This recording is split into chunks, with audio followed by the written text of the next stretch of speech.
they said to me, if you ever come back, we will kill you. That's it. And so I promised not to come back again, ever. So I was not keeping that promise, and I was facing a lot of danger. But for me, I thought, and I was totally sure that it was more important to face that danger. But because I was seeking forgiveness and reconciliation with my father's victims, so there was nothing else more important than that. Well, fantastic work that you're doing there. Another life and death situation was when the Cali Cartel bombed a house. Your dad had left in the morning and the roof was off. You guys were looking at the sky. And the way your mother described it, that you basically a Botero statue had saved your life because you were pinned down by a slab. Mm-hmm. What happened next? Well, man, nobody ever in that time in Colombia have heard, a car bomb explosion. Nobody. So when we were in the middle, we were totally confused. I cannot not tell you that I heard the bomb sound. No, I heard nothing. I just felt that I couldn't breathe because, the weight of the ceiling was just, against me. And I was in bed next to my mother. She managed to escape. And thanks to her strength and I think thanks for the love and the adrenaline that she felt in that moment, she saved my life. And I thought that there was an earthquake, man. I never expected a bomb, never in my life. I was just, you can hear a lot of shootings in Colombia, but not bombs. It didn't happen in that time. So we thought that it was an earthquake, and I thought that we were trapped in the basement because all the building fell. I don't know. I was just imagining things. I couldn't see anything. There was a lot of dust and glasses everywhere. Everything was destroyed. It's quite a surreal image because when you go to bed, what's the last thing you look? You look your own ceiling, and suddenly somebody took it out, and now you just get up from bed and you see the sky. What happened here, man? It's like another miracle. And so this is the kind of stories that I took from my own experience and my own life to say that I should show a lot of respect, not only to my own life, but also to the rest of the lives that were affected by all of this violence. So it was quite an experience, another miracle in my life. I have the pictures, and I'm willing to show with the public and with you some of them, because only when you can see them, you will see that how can you, still be alive after suffering that kind of situation. So it was amazing to survive and to, I remember that I walked, we were in a very high floor, but where we need to use the stairs, and the stairs were full of, broken glasses, and I wasn't wearing any shoes, and I cannot show you a single scar, man. And nothing happened to me, not even to my mother, not even to my little sister. So there's no other way to call this but as a miracle. I'm curious. I've often wondered why Pablo didn't bomb the houses of the families of the Cali Cartel, because Gilberto called him the next day and he realized it was Cali. Why did he not retaliate right away and bomb their families' houses? Well, my father was a man of his word, and he made a promise to his own enemies that the war was going to be against them, but not against their families. And even if they attacked his own family, he was willing to respect that. And he many times told me, I know where their sons live, I know their relatives, I know all the address, but I'm not going to hurt them because I made this promise. And it's another way to keep you safe. But, they never respect that condition. The only one who was still respecting that condition was my father, because they do attack us many times. They were hiring policemen to kidnap us and to make us a lot of harm. Even the army, there was a lot of corruption. The difference between my father and the Cali Cartel, let's say, it's my father was willing to take control of the country, fighting against the institutions. And the Cali Cartel was willing to do the same, but buying the institutions. That's the big difference, let's say. They have a more businessman approach for that kind of intentions that my father was more like a warrior in that, if you can call him like that. And Manuela, she injured her ear in the explosion. And having read so much about Manuela when she was a kid and your dad playing with you guys, I often wonder now, how is your sister doing now? Well, she's well. Actually, that's part of the myth. My little sister, thank God, she didn't suffer anything about her ear. Oh, really? Actually, yeah, that's just part of the gossips, that you can hear in the media, and there are a lot of them. And my little sister is good. She's handling well her own life. So, but I know that she decided not to be so public as I do, because I don't know, we respect her decision, and she also support us with everything that we are doing as a family. But we can understand her that, she was a little girl when all this happened, has different memories and experiences. Even if we suffer the same ones, of course, she was even younger, so she got more affected for sure. But at the same time, I was the one who got, affected in in my 2 years, let's say. But I didn't realize this until recently, because I was just hearing a noise inside of me. I didn't know what was going on, and the noise stayed there like for 5 days. So I went to see the doctor, and I want to know what's going on, what happened. So they make me some tests, and they realized that I lost 50% of my hearing capacity in one of my ears and 60% in the other one. So I asked the doctor, but I can hear you perfectly well, and I'm not complaining that I cannot hear.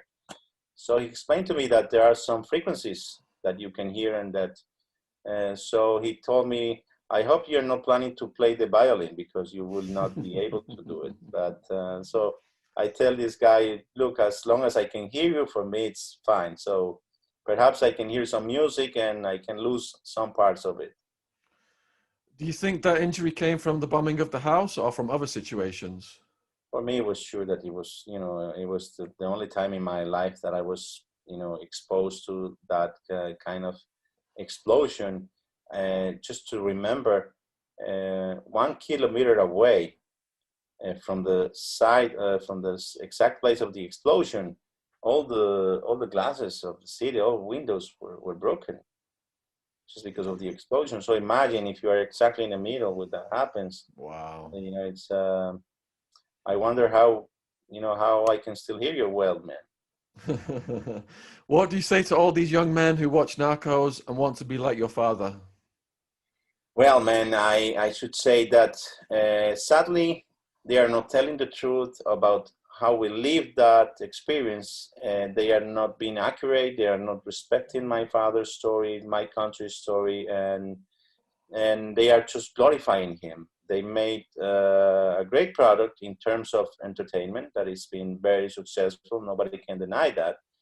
But also, it's not educating well the youngest audience, because they truly believe that everything they saw in Narcos is absolutely true. And as you told me in the beginning, I've been receiving hundreds and thousands of messages every single day through the social media.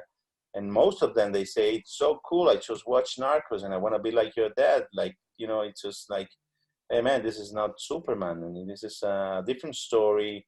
And if you truly want to know the story, please come and join me and read my books, or just be present at one of my lectures, and I will tell you the truth, because I had the chance to be even somebody worse and dangerous than my father, but I didn't take that path because I was truly aware of the consequences.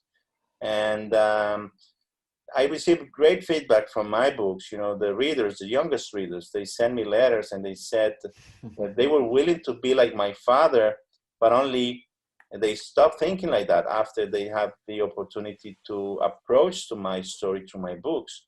So that's why I keep promoting my books, because I know that finally I handle to deliver a message that is totally responsible, that is not encouraging others to follow my father's examples in life, and that it's helping a lot of people to be aware of the consequences of trying to be involved in a business and in a life. You know, my father is being portrayed like he's a very successful man, and I don't think, you know, even if he made so much money, but what's the point? You know, I don't know, what's success for you in life? I think that's a success, at least for me.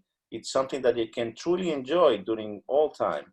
But if you can't, what's the purpose of having, you know, tons of money, but you cannot enjoy any single dollar, and you are starving?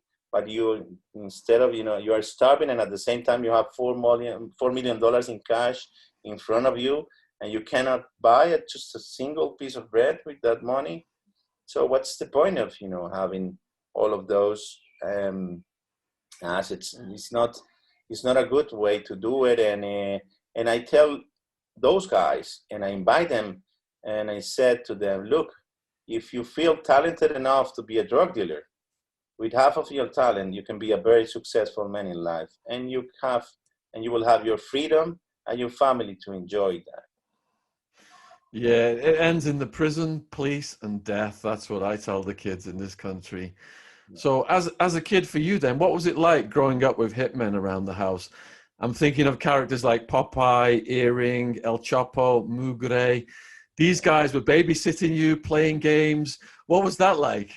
Well, they were truly, as I call them, my killer nannies. You know, it's like it's I didn't have any friends. You know, they were my friends. I grew up with most of them, and not with Popeye, because he was being part of the cartel, but later on, not from the beginning.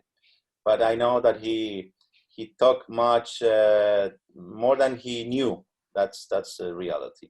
But it was a very awkward situation. Imagine, I was just a kid surrounded by bodyguards, all of them consuming cocaine, marijuana, with guns in their hands, and not the best examples you will want to have for your kid. But that was the life that I was living, and of course, I didn't have an option. It was my place of birth. That's it. You know, you can choose your friends, but your family, that's something, at least as far as we know, we cannot do. With the assassination of presidential candidate Galan, there was a chart drawn up by the cops, and they had like Pablo and Gacha at the top saying these are the guys responsible. But General Maza is in prison, Santo is in prison, and Maza was the equivalent to the head of the FBI. Santo was the politician, the liberal candidate. How did the people who the public thought were the good guys end up in prison for the murder they said your dad did? Well, that's it's a very complex case, because a lot of people, of course, the authorities at the beginning, it was easy for them, everything that happened in Colombia, they just, accused my father of being responsible of. But, and many times, it was next to my father, and I used to say to him, hey, why don't you defend yourself? Why don't you say the truth?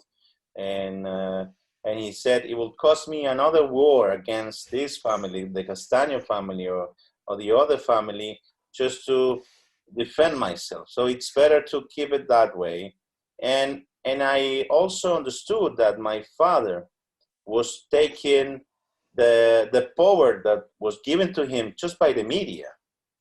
So that will make him look like even a more dangerous person. And he was using that in his own favor to force the government to do whatever he wanted, and also the politicians.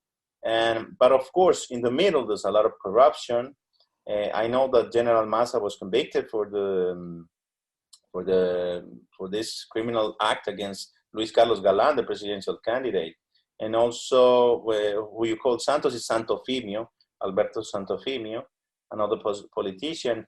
I wrote in my first book, about a short line about Santofimio, not I should say, I don't like this guy, and I don't need to be his lawyer.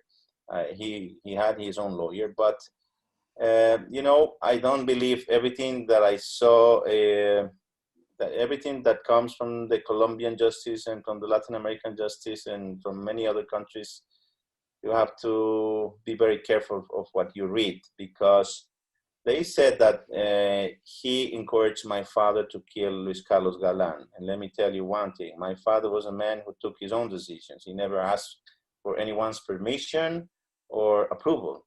You know, he just wanted Galan dead, and Galan was dead. You know, one of his friends, of my father's friends, asked him, hey, Pablo, what are you going to do? Because you know Galan is going to be the next president of Colombia. And so my father answered to his friend, a dead man can't be a president. You know, so he was taking control of Colombia. He was the man taking decisions. He was also dictating the decrees published by Gaviria's government. And let me tell you, there's a lot of decrees, 303, 2747, many government decrees that were published because my father was the one telling to the government what to say in his own favor, and how this will be made like a tailor-made dress for him. You know, it's like just he could present to the authorities, surrender to them. It was politically correct. You know, it was shown to the press. Pablo Escobar surrenders to the government, but it was exactly the opposite. You know, that was how it was presented to the media. But the truth, it was that Colombia was surrendering to Pablo Escobar. That was the big difference. And of course, you know, the details of the crime, I handled to talk a lot about this in my books. And I understand that it's difficult to understand how the ones who were supposed to be the good guys, finally they got involved into this. But there are a lot of side stories that relate them to Galan. Let's say something, you know. I know that General Massa didn't want Galan to be the president, because the day that Galan will arrive to the presidency, the first guy who will be kicked out of the government and the power was going to be General Massa. So, you know, and of course he said, I am the most, I was one of the biggest enemies against Pablo Escobar. How should I help him, etc. But there was a lot of, you know, the Castaño brothers. The Castaño brothers, they had a lot of power, and they make, with the Mexican Gonzalo Rodriguez Gacha, they do a lot of the operation that finally got Galan killed. So there's a lot of stories. It's a very complex story because a lot of people is like in the middle, and it's difficult to understand. But you know, it's very interesting to bring the puzzle and all the pieces together, so we can rebuild the story and the image of what really happened. Was Maza working for Cali? Yes. My father used to say that many times. Of course, Maza denies that, but you know, I've been talking with William Rodríguez Abadia, the son of the Cali Cartel, the son of Miguel Rodríguez, one of the bosses.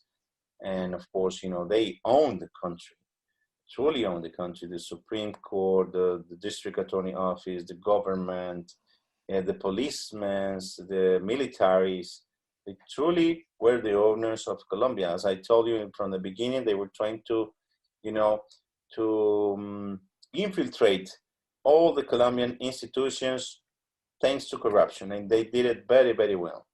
And of course, my father was fighting against that, and he was just shooting everyone. So of course, I thought that the Cali Cartel was going to succeed, you know, for many years, but they just last for, let's say, 2 years after my father's death, you know. Do you think Popeye exaggerated Santos' role in the Galan assassination for his own benefit so he could get out of prison? Yeah, well, it's this guy lied a lot, man, a lot. He was, it's he was a bandit, and bandits do things for money. And just, he passed away, and I would like to leave him rest in peace. But I know bandits. I grew up between all of them. I know them, how they think, how they act, how they behave, and when this kind of bandit without loyalty, they will do whatever it takes to have more money, and they will lie against you, against anyone you could ask if you gave them money. And so he was given information to the Colombian authorities about the activities of Medellin cartel from the year 1984, but he was part of the cartel only until 1988. Hmm. So how could you trust a guy like him? So out of all of the people who worked for your father, who was the most loyal? Well, I think that I remember John Jairo Arias Tanscon, Pinina. Perhaps he was one of the Penina. most loyal Yeah. men that he had, and even the most dangerous too. Even he dared to say one day that once the authorities or the enemies got him, Pablo was going to lose the war, and that was exactly what started to happen, because Penina was the guy in the streets, doing all the things for him. And there was another guy, but he was more like a friend. It was my uncle Mario now, from my mother's side, and they were truly good friends. And my father was paying a lot of attention to Mario's advices, because perhaps he was the only one who wasn't applauding for his violence, and etc. So I think that the most important men in my father's life, in terms of his operations, let's say from the military part, was Pinina for sure, and from the friends part, from the good advice, and from trying to be a wiser man, and was Mario now, my uncle.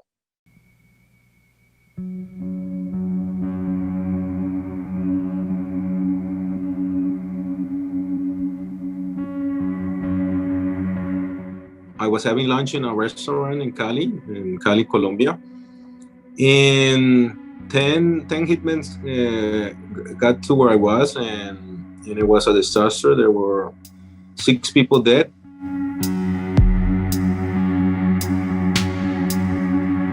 And I decided to call my wife and say like goodbye to her, because I don't know, something, and I pick up my cell phone. I call her. I talk to her, tell her that I love her, and protect my kid. I don't know why I say that. And when I finished the call, immediately the guys got up, and then 2 of those guys start shooting at us. And unfortunately for me, I tried to get up. That saved my life, because I would have been hit in my face. So.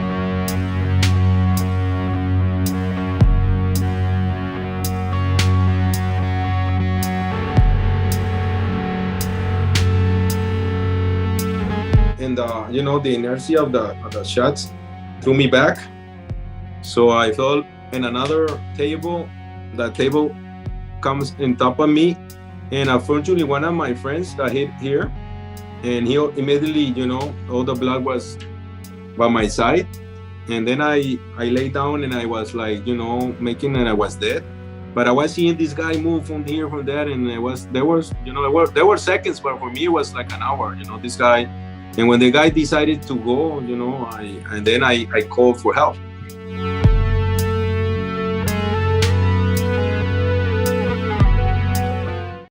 Right, so today we have got an exclusive interview with William, whose book we have just brought out. It's the son of the Cali Cartel, and we're going to be getting into a hell of a lot of detail about that shortly.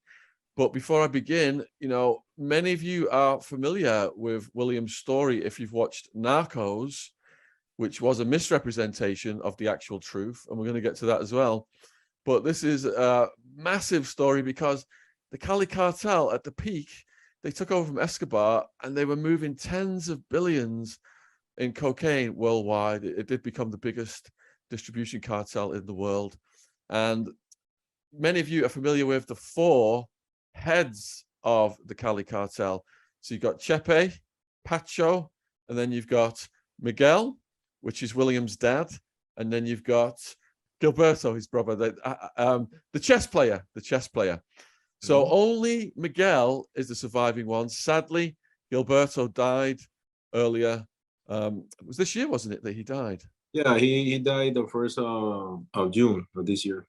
1st of June this year. Okay. So William was the acting head of the cartel when the surviving bosses went to jail. So can you imagine running a cartel that was shipping that much product and was worth, the revenue in the tens of billions a year? So the story is going to be absolutely breathtaking. But a huge thank you for coming on, William. No, Shaun, thank you for inviting me. It's a pleasure, and thank you so much for believing in my book, and how we can, make people interested in that and knowing this story, because I believe this kind of story has to be told so they don't repeat this, because that's the problem. No, my story is a little bit more critical. I don't glorify like Netflix does. I try to tell the truth of what the things that happen in our family and in this organization.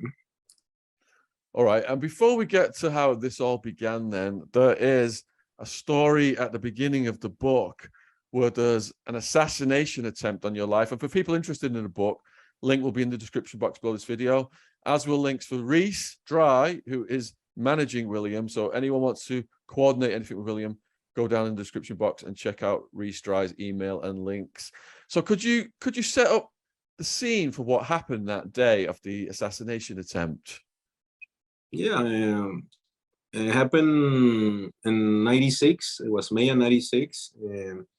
We was having some problems with another cartel, the North Valley Cartel.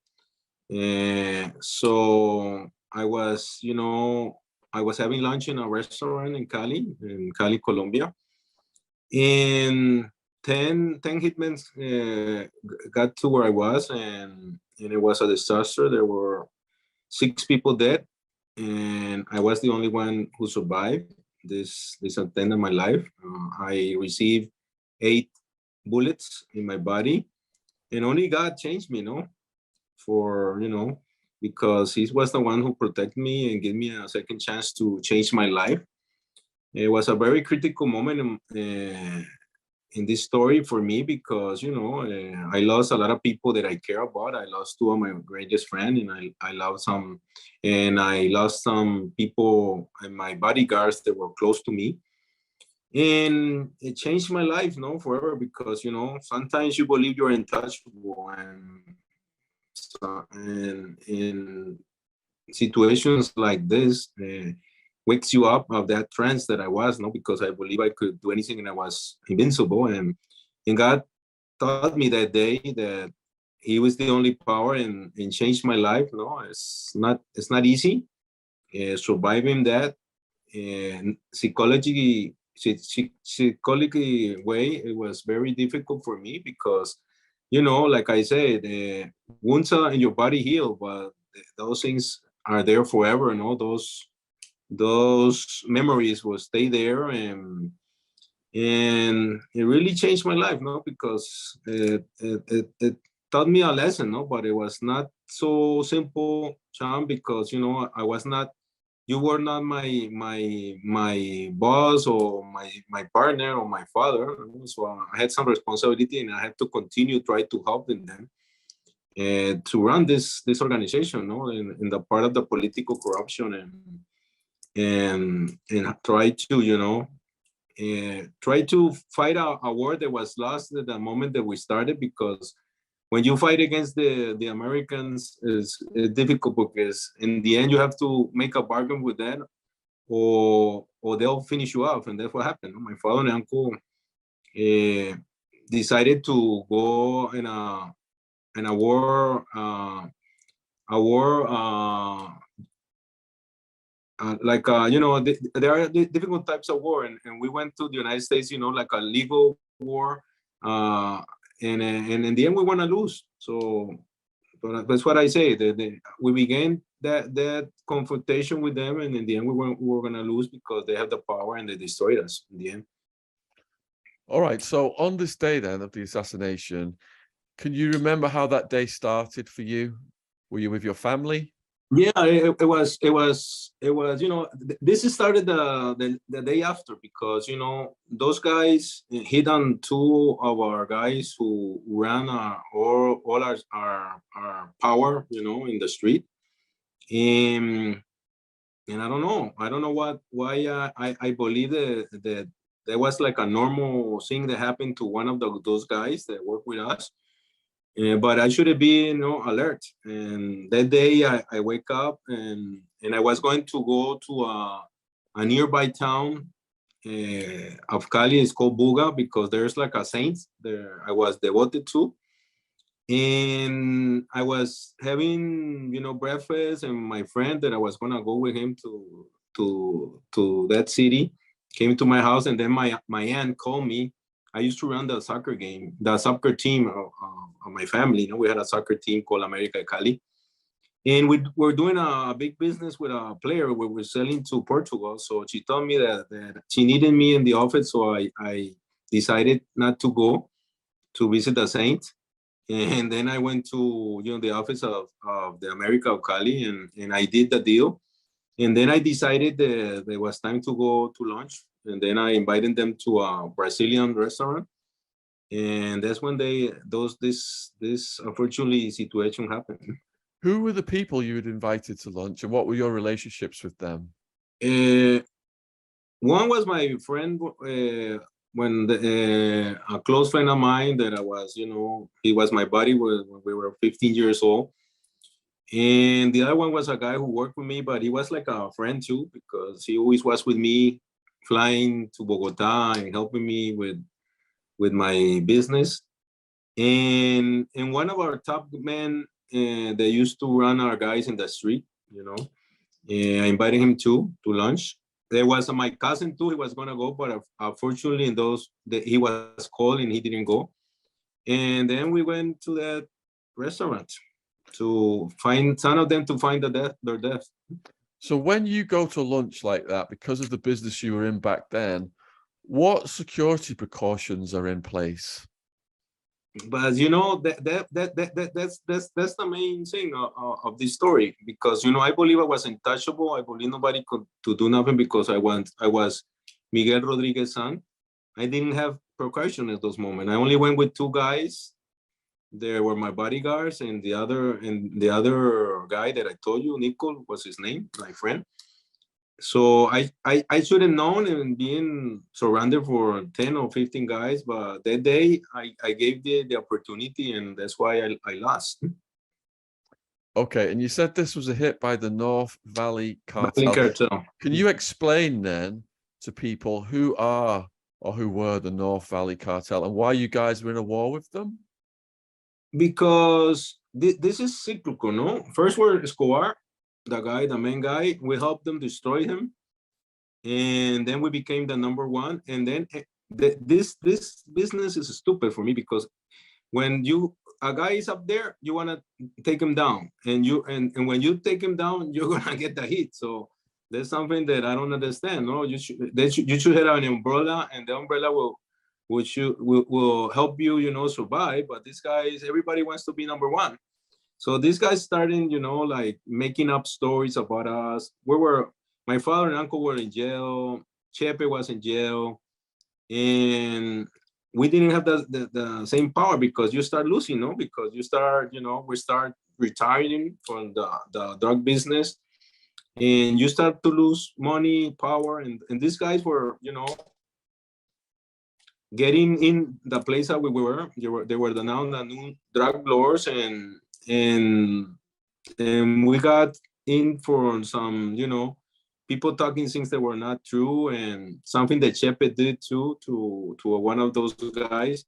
So it was like, they started like making up stories to try to in a conflict with us, and I had to go to a lot of meetings, to try to clarify, some stuff they were saying, and that's when my life became a hell, because I always was called for those guys, and I have to go, no, this is not this is not that, but I believe when you're saying the truth, you always will survive and get out. But in the end, this is a very dangerous business, and in the end, if you don't be aware, you're gonna be hit, or you're gonna lose everything. Okay, so how far into the meal were you when these guys struck?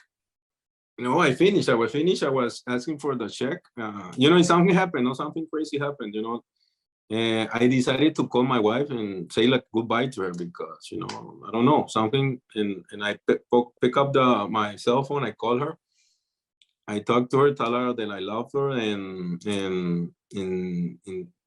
protect my kid. I don't know why I say that. And when I finished the call, immediately the guys got up, and then two of those guys start shooting at us. And unfortunately for me, I tried to get up. That saved my life, because I would have been hit in my face. So I got hit here, and down. And so I don't know. It was fate, no? I don't know. Nobody. It's very difficult to survive one shot. Now I got hit 8 times, so it was a miracle. Do you remember how the assassins were dressed? Yeah, the guy who hit me, and that's what that image will be for life in my head. He had like blue jeans, and he had like blue shoes. And when I fell down, because I got up, and the inertia of the shots threw me back, so I fell in another table. That table comes in top of me, and unfortunately one of my friends got hit here, and he immediately, all the blood was by my side. And then I lay down, and I was like, making that I was dead. But I was seeing this guy move from here, from there, and there were seconds, but for me it was like an hour, this guy. And when the guy decided to go, I called for help. I tried to get up, but one bullet broke my knee, and I couldn't get up. If I didn't broke my knee, I would have gotten up, because I don't know. I didn't understand, because when I fell down, the first thing when you are in those situations, that's the way you sing. No, the first thing you sing is in God. And the first word I say, God, save me, my little kid. This is not fair. That's what I said in my mind. And I tell you, when I finished to say that, I didn't know why I felt so calm. I don't know if my blood was coming out or not, but I felt calm, and I know in that moment I was not gonna die. Had you ever been shot before, William, or was that the first time? No, it was the first time. Okay, and when the bullets come in you, did your adrenaline just go so high and the pain comes later, or did the pain come right away? No, you didn't feel pain. I felt like something was in my stomach, stuck in my stomach. But one day I was, this is something I'm gonna tell. I met a guy who was a top leader of the M19, that he surrendered himself, one of the top guerrillas groups. And he was a friend of mine, and the guy was shot too. So the guy was so crazy, and he told me, right, William, that when you're dying, that's cool, because you start going in that trance that you are in, because, blood is coming out, and then you're relaxed, and that's it. I believe that was the way I was calm, because the blood was coming out. I lost almost half of the blood in my body. When you made the call home before the shooting commenced and you said goodbye, do you think that subconsciously you had picked up on some kind of danger? Maybe. I don't know why I did that. Like I was saying goodbye to my wife. Yeah, so it's crazy, because I believe that day was my day. I think I should have died that day. I don't know why God decided to save me, because that day I was gonna die. Because nobody survives something like that if God is not there for you. So did you say that there were 3 other people with you and they died? Yeah, we were sitting 3 and me 4. And downstairs were 2 guys that were killed with silencer. and the other three guys were my two buddies and my bodyguard were killed. And what about the assassins? Did any of them get killed, or did they manage to escape? No, because remember that day I gave them the chance. I never gave chance to them because from that day on, I always were protected by a lot of people around me. Because that's we call it in Spanish la hora del bobo, like the hour of the dumb. Everybody has in a moment in their life, and that was mine. I gave the chance, and that's why they got to me. All right, so you're on the floor. You can see the blood now. You can't feel the pain because you're adrenaline. What's going through your head at that point? No, when these guys ran away, and the first is to call for help, and unfortunately for me, my aunt was there. The sister of my father was having lunch in the same restaurant, so I called her, and she comes and look at me, and she goes run, and I told her call an ambulance, and then they start like thinking we cannot put you down because they're gonna come back and hit you, and I say no, get me downstairs because it was a second floor.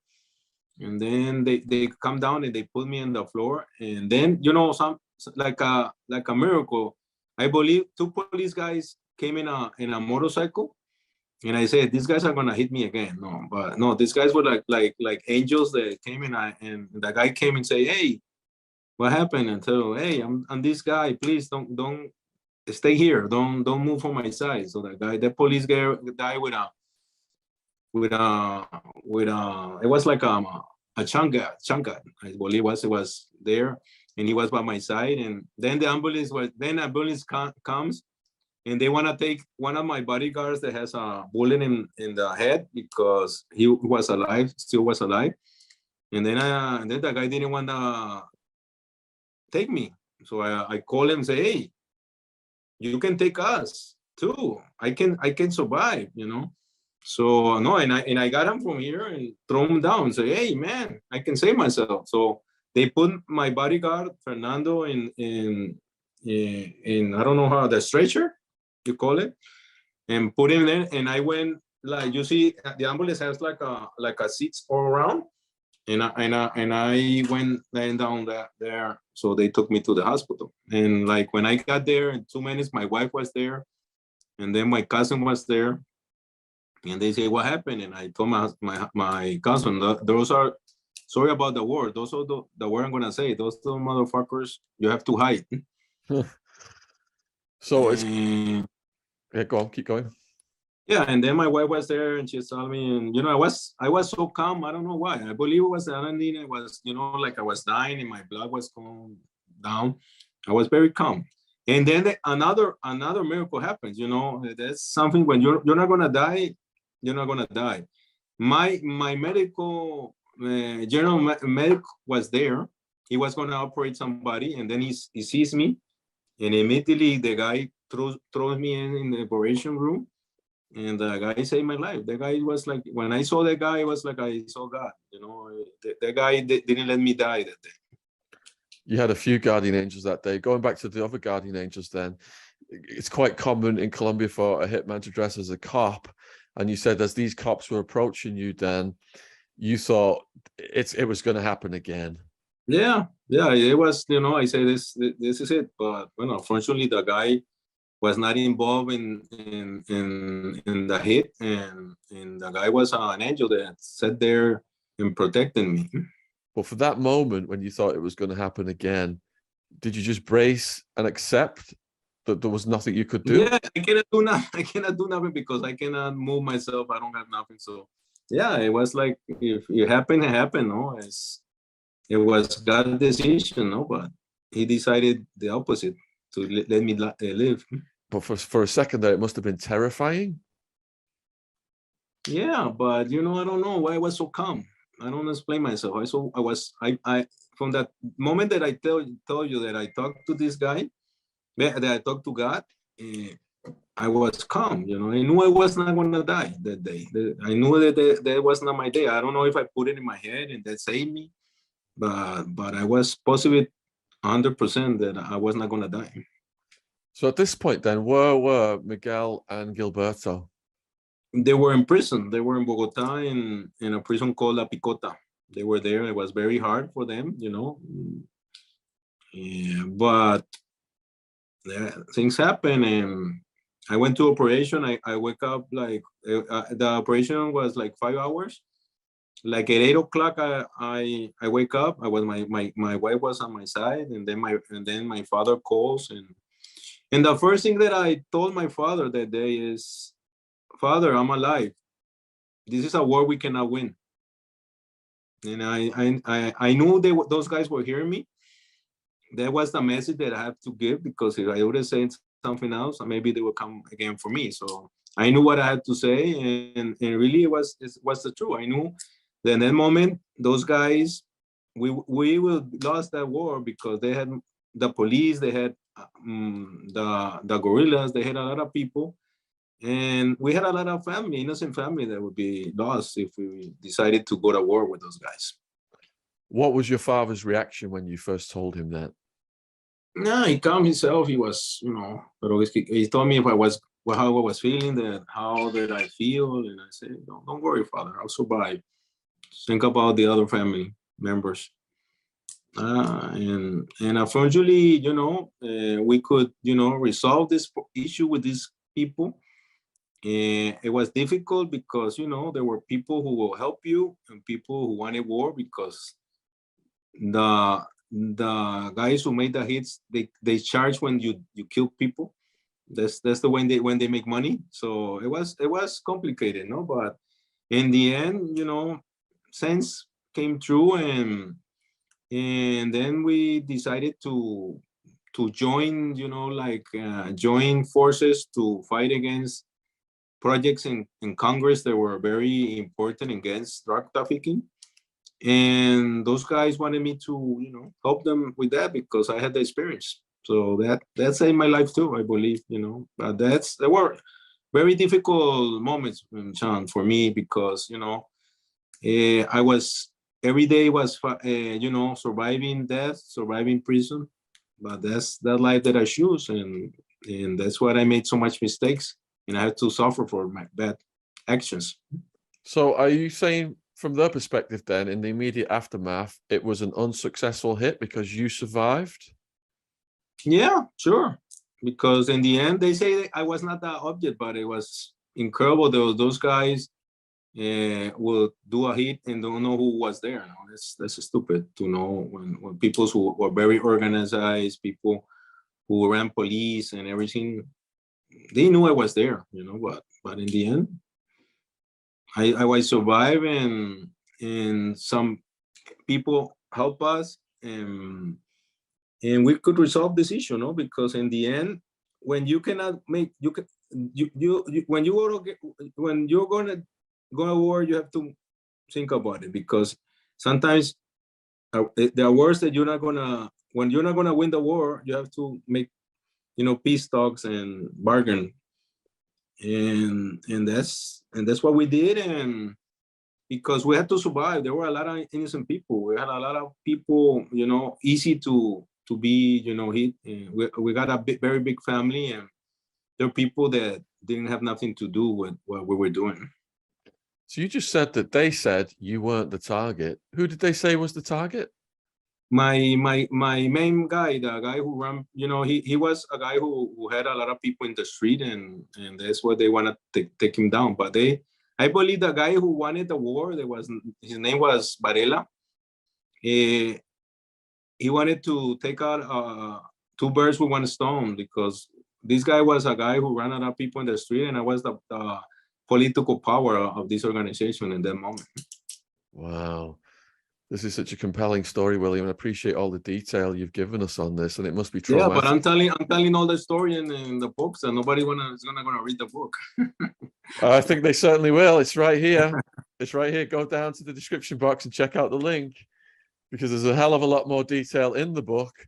All right, let's go back then and just set the stage for this, because in the Western speaking world, the people think it all just revolves about Pablo Escobar, and they've seen the narcos and the DA go in and they're the good guys and they kick the bad guys' asses, but it's far more complex than that. I mean, the whole thing goes back to the violence in Colombia, doesn't it? There was a civil war called the violence. And could you just tell the viewers a little bit about that war, the violence, what it was about? The problem, we have to go back to, let's go back to 78 to 84. That was like a paradise for everybody in Colombia because everybody was making money. Drug trafficking was like almost legal because, you know, the banks are making money, the rich people are making money with these new, you know, rich guys in the block. But then this guy Escobar decided that he wanted to be president of Colombia.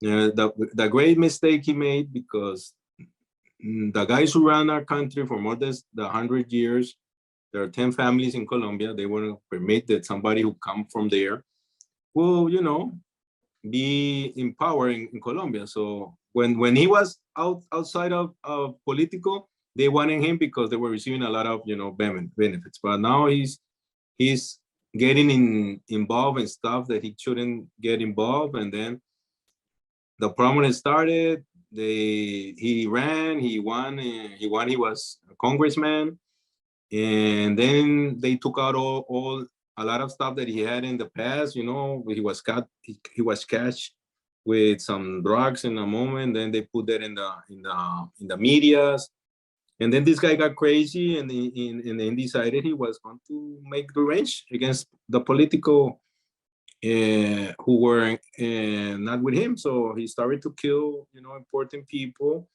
And then he started putting bombs in Colombia. And now the thing that was good, you know, I'm not saying it was good. I'm saying that that's what people believe in those moments. And now this is like satanized, right? That this is, you know, a bad thing. And everybody had to suffer the consequences. So this guy made war against the government, against the establishment, against everybody. And a lot of, you know, he blew out a plane, he put bombs of 500 kilos of dynamite in the street. So it was a very hard moment. And the only guys who in the moments decided to, you know, try to, not because they wanted, but because now he decided that now he wants to fight with the Cali Cartel.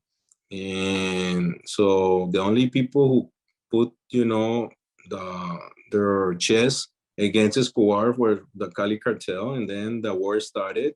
When everybody was afraid of this guy, my father and uncle and their associates were the only guy who had the courage to, you know, meet this guy in the level that he wanted to fight. Because when you start fighting with no master like this guy, you have to be a master, because, you know, you're gonna lose your life. You know, you have to change your values and fight. And he told my dad and uncle that he will kill him in 5 days, and my father and uncle killed him in 5 years. So that's a truth, and I only don't say it. That's something that everybody knows, that the Cali Cartel was the main factor, not the DA. The Cali Cartel was the main factor to kill Escobar, because we're the guy who were putting the money and putting the information to bring him down. All right, let's go over some of this a bit more slowly then. What was it like for your dad and Gilberto, his brother, who became the bosses? What was it like for them as kids growing up in Colombia? Very difficult, you know, because in Colombia, it's a country that has half of the population is you know, in absolute poverty. How do you say poverty? Poverty. Yeah.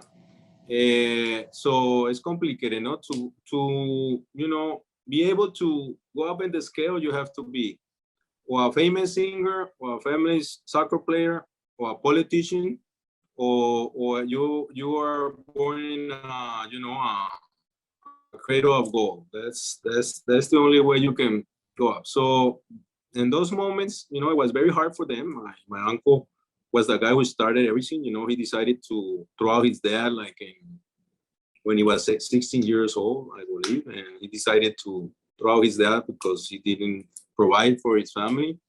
And he took the responsibility of the family, and he worked he worked, and then he was a very greedy and ambitious man, and then he decided to get involved in a lot of criminal activities. And my father was different, because my father, you know, my uncle wanted him to be a lawyer, a famous law person, and my father started studying, and my uncle was sacrificing himself so his brother could be, you know, a famous attorney. But in the end, this thing gets you involved, because, you know, sometimes my uncle needed some help from my dad, and then my dad got involved, and then, but in the start, my uncle was the main guy, you know, he was the guy who initially this crime organization with Chepe Santa Cruz in 73, and they were putting cocaine in New York and controlling that market from 73 to like 80, you know. There was like the main, you know, cocaine boom in New York, and they were the guys who were involved in that. And then a lot of stuff happened over here in the United States. You know, the authorities started like put more attention into cocaine, because in the start, in the 70s, they were more, you know, in the mafia Italian with the heroin. So in 90 and 80, they had a lot of problems here. They almost captured my Chepe. They almost captured my uncle over here. And then, you know, they go back to Colombia. They continue. Then Escobar decided to kill the Ministry of Justice, and then everything blew up. Then my uncle decided to go and hide in Spain, and then he's captured in Spain. And then that's when my father became number one, and was the guy who brought the cartel from here to the top, because, you know, he got a lot of power because of this fight that he had with the American legal fight that he had with the Americans. He had to corrupt a lot of politicians, important people in Colombia, and then he became, I believe, one of the most powerful men in that area. No, my father was never the man who more money had in the drug business, but he was the man he was the guy who had more power.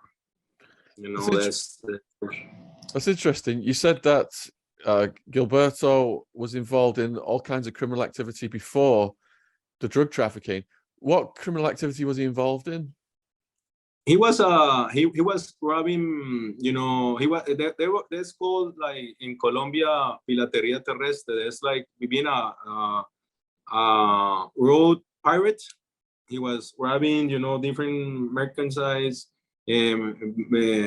robbing stuff in different trucks and selling them. And then he became involved in activities of kidnapping, a lot of stuff, you know, micro traffic. And then in 73, he decided to bring in the first 2 kilos to the States. And then he became, you know, one of the most important drug traffickers in the world. So you said that your father was more studious then, you know, he had a law career planned out. What was, if his brother was getting into criminal activity, did that cause problems between the brothers? I mean, what was their relationship like back then? No, I never saw a relationship to two brothers like they had. No, I never saw my dad and uncle fight. I never saw a discussion. Maybe they had it in private, but I never saw that. They were one respected me like his father, and the other one respected me like the guy who saved him from the Americans in '84. You know, the guy who robbed them, because my uncle should be extradited, being brought to the United States in '84 from Spain. But my father, you know, did everything and was able to bring his brother back to Colombia and save them, you know, from in those days from being in American jail. So I believe there was an amazing relationship. I never saw one like that. And it's admirable, no? That two brothers can love themselves so much and help them, but they, you know, be very close and be very, you know, be able to you know, fight the ego, no? Because sometimes it's hard to fight the ego when you're running in a top criminal organization. The four bosses of the Cali Cartel was your father, his brother Gilberto, Chepe, and Pacho. Who joined next? Was it Chepe? No, the organization started my uncle and Chepe, then my father came in, and Pacho came in like in 84, 85, when my father was in charge. He was the main guy who was receiving the cocaine for my dad, and was selling in New York. So they began very close. So that's why he became member like in 85, 86. So but the original three guys are Gilberto, Chepe, and Miguel. So are you saying that Chepe then came in before your father? In that case, was Chepe, was he a crime partner for Gilberto before the drug trafficking? Is that how they knew each other? Yeah. They were the associates from you know, like the 70s. You know, they were very close. So Narcos shows Chepe as this larger-than-life character, you know, very brave, action. There's always action around him. What was he like in real life? He was a joker, you know. He was always making fun. He was, you know, he was a very dangerous man, but he was always a good character. And I know him when I'm 12 years old, you know, because he's in the parties of my family, and I always liked him, you know, because he was a very likable guy. But he was very dangerous. But he was a very jovial guy. He was, you know, always making fun of you, always laughing. He was a very likable guy. So did Gilberto and Chepe, did they have their own crew doing these robberies? Did they have a lot of guys with them before the trafficking? No, they were together, and they had a band, you know. They were a crew, and they were part of the crew. And then Pacho, what was he like in real life? I didn't have a lot of contact with that guy. I saw him like 5 or 6 times in my life. You know, he was like most, you know, very quiet guy, very, you know. And my father didn't like us to be around him. What year were you born? I was born in 1965. So what's your first memories? My first memories, no, not very good memories, because, you know, I had a very difficult childhood, because the relationship entre my father and my mother was never good. My mother was a very difficult person, and my father was a bohemian guy. He wanted to, you know, be a party all the time. So it was very difficult relationship. It was not a close one. And when I was 5 years, I almost died because they had to, you know, take one of my kidneys. And so, you know, it was my childhood was not very good. Then my mother makes a radical decision and decided to bring me to United States and leave my father. She almost kidnapped me, no? She brought me here without my father. I didn't saw my father for 5, 6 years. And it was hard, no? And then we went back to Cali, and then I looked for my father, and then I decided not to live with her or even him. I decided to go and live with Gilberto's wife. And I believe that was like the best, you know, time that I had, because really, like from 79 to 84, 85, when things were like, no, 84 were, you know, normal. We live a normal life. It was like the best memories that I have, no, that because it was normal. We were normal kids, you know, studying, playing soccer. But then came this situation on Gilberto, and that changed our lives. So when you left for America, how old were you? Like 6. And when you came back, how old were you? 11, like 11. And did you notice the difference in the standard of living because the drug money was coming in then when you came back? Sure. My father in those moments, you know, was, wow. He was, you know, like I say, at night and the day, he was a very successful businessman, because he had 3 or 4 different companies, big companies. He had a soccer team, you know. He was very, you know, known for everybody. He was famous in the city. But in the night, he was one of the drug lords of the world. That was they did a lot of life. In those moments, and they knew how to run themselves. They knew how to. People didn't talk. I found out they were involved in this activity of drug trafficking in '84 when Gilberto is captured in Spain. We had like some rumors, but in the end, it was a normal life and it was a good life for us. So you're not asking questions. Because you live good. You only have to study to get benefits. So that's for us. It was normal. And my father and uncle in those days, if you see them, they were only running around with one or two guys. All right, William. So from what you just said, then you were about 19 years old when you realized what I'm like 18 years old. 18. And just to give the backstory for that, then, so the highest level official ever to be assassinated in those years was the Minister of Justice, Lara Bonilla, by Escobar, which caused many cartel leaders to flee Colombia. Now, before we get to the story of your father going to Spain and his brother going to Spain, did Pablo Escobar consult the Cali bosses? Did he let them know he was going to assassinate Lara Bonilla? No. In those moments, they didn't know nothing about that. Then when that happened, everybody had to, like fly away.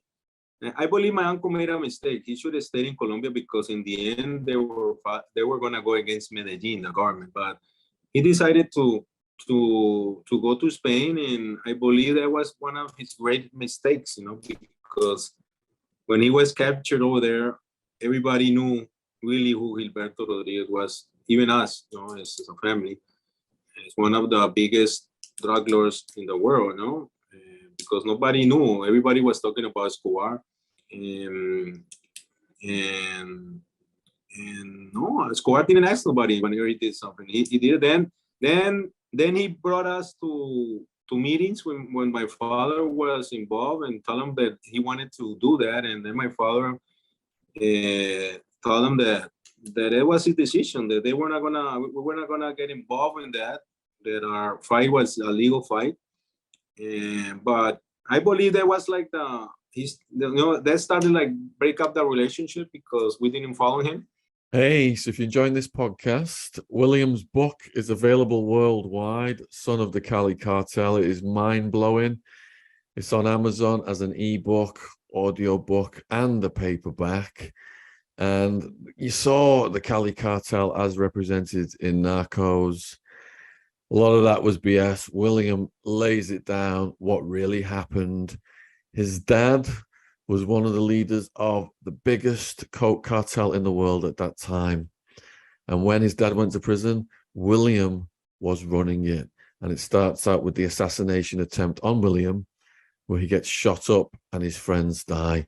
So again, check out William's book, Son of the Cali Cartel. Links will be in the description box below this video on the YouTube version. Cheers. And in the end, he was going to find something to go against us, because this is the way he saw it. He believed he was invincible and he can fight. You cannot fight a war against everybody at the same time, because in the end you're going to lose. That's what happened to Pablo, no? Yeah, he fought. Yeah. He was fighting with 5 or 6 organizations, the government, the guerrillas, the Cali Cartel, the other people that were surrounding him. So in the end, you have to lose. When you lose I believe he lost his head. What's interesting then is that Pablo Escobar's business partners were the Ochoa brothers. And when you guys' bosses went to Spain, didn't they go with the Ochoa's brothers? Wasn't Jorge Ochoa? We wanted the Ochoa's brother, Jorge Luis, because my uncle knew him my uncle was a friend of Jorge Luis, because they were involved in a bank in Panama in the 80s.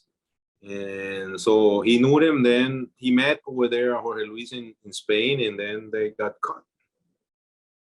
Okay, so now they've been caught and they're facing extradition to America. So what legal strategy was employed so that they wouldn't be extradited to America? My father decided to, take the same crime that my uncle did in United States, and he opened the same case in Colombia. So because the crime started in Colombia and finished in the United States. So that's what he did. So the United States was asking him for this, and then my father made up this other case, and this judge was asking for my uncle in extradition from Colombia. So that was the strategy that he started, but it was a very crazy and hard process.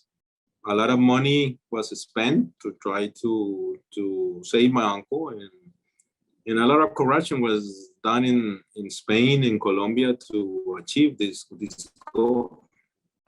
So this case that was made up then, did it involve bull smuggling? No, that was Jorge Luis Ochoa. That was what he did. There were different strategies. No, our strategy was the same crime that my uncle was charged in the United States for bringing cocaine over here was open in Colombia. It was about cocaine. Jorge Luis was about fighting. I see. Okay, yeah. So he managed to get sent back to America as well. So are you saying then that money ended up with the judges in Spain to make that happen? Not the judges, but a lot of people with a lot of influence in that country. They were the guys who got the money and helped my father achieve this hard and difficult fight, win this battle, no? Because in the end it was a battle that we won. All right, so you're 18, you find this out. What goes through your head? Well, it was crazy. It blew up not only mine, my other, I believe some of my cousin knew, but the one who was almost the same age of mine, we didn't know. So it was very hard for us. We, felt betrayed because in the end was, everybody was now putting the finger in us. That's what we believe, no? Because, you start like making up, everybody's looking at us. But in the end, it was our family.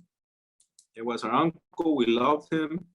And they were good with us. We had a good life. We had everything we wanted.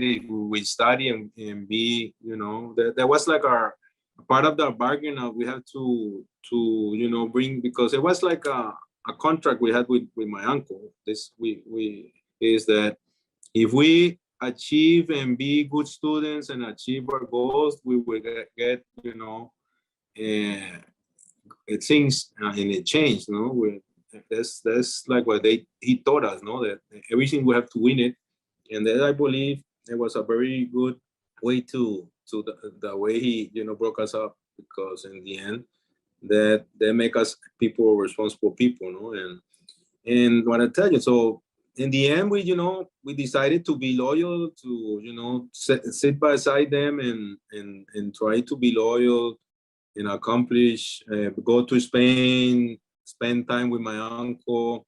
When he came back to Colombia, every Saturday we have to be in the jail, from 8 o'clock of the morning to 4 o'clock of the afternoon, trying to be with him and being loyal to our family, and in those moments, I saw that relationship with my father and uncle, and my father was a lawyer, so that's when I decided to be a lawyer.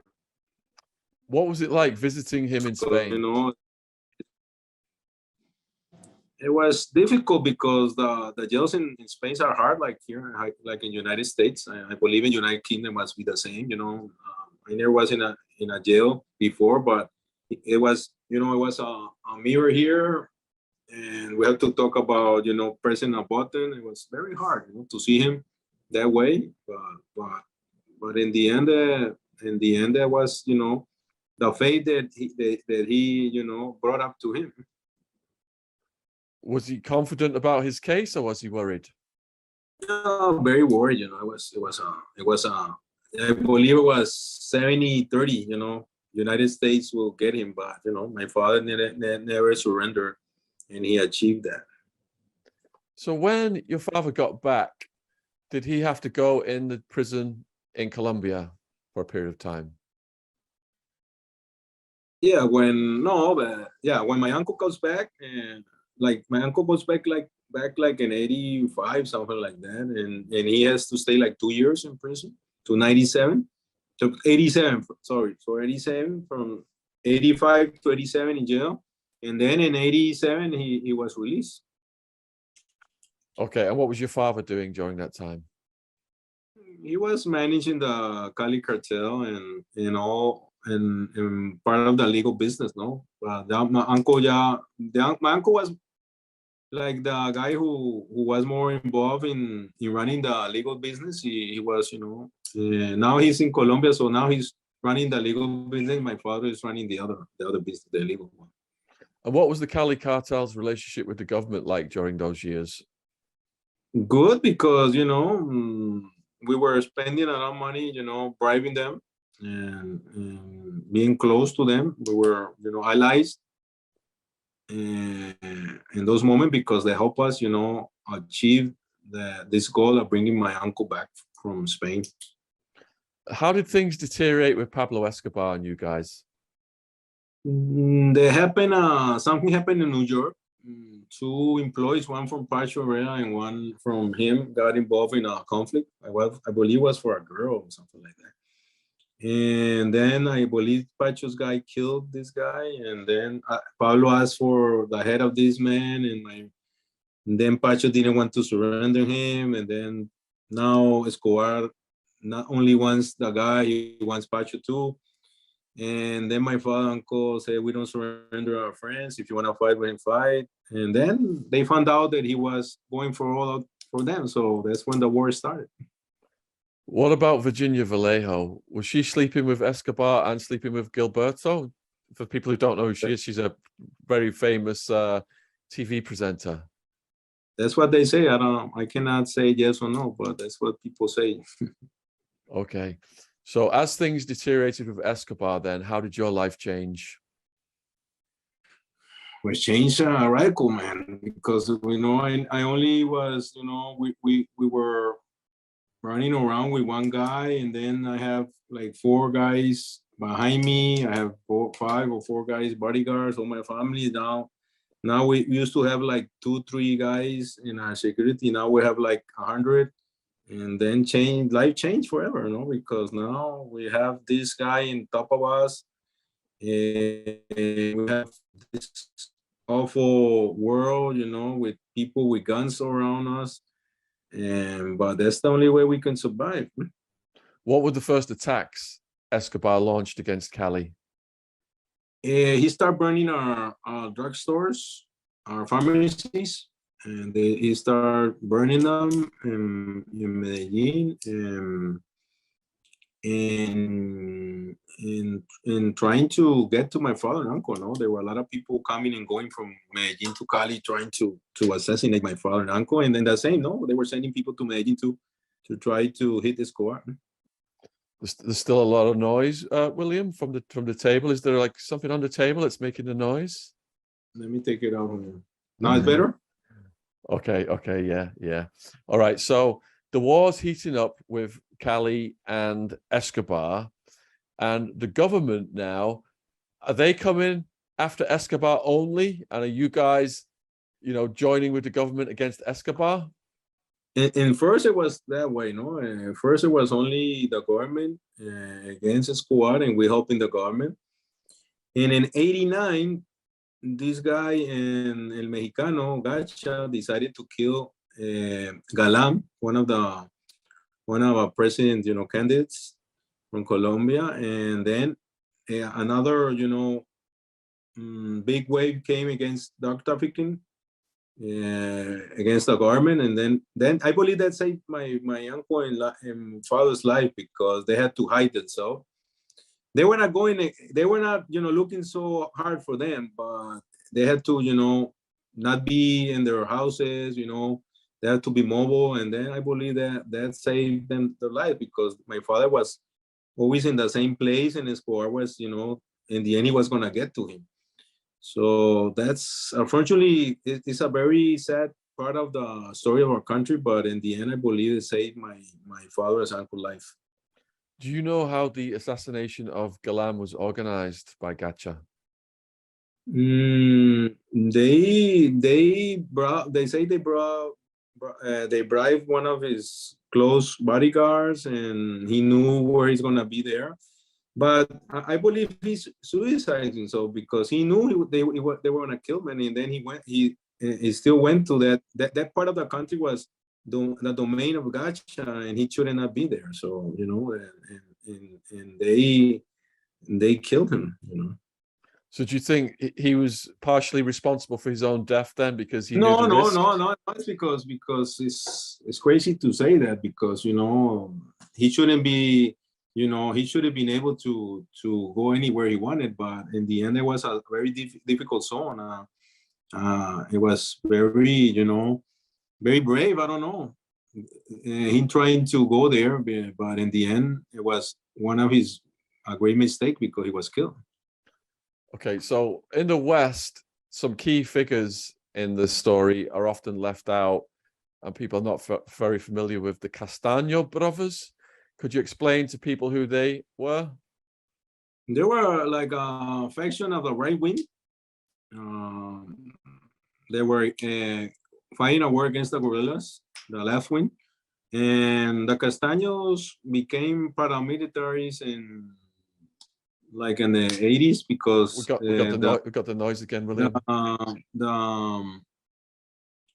The FARC killed their father, and then they become involved, and they become one of the high groups of right wing, and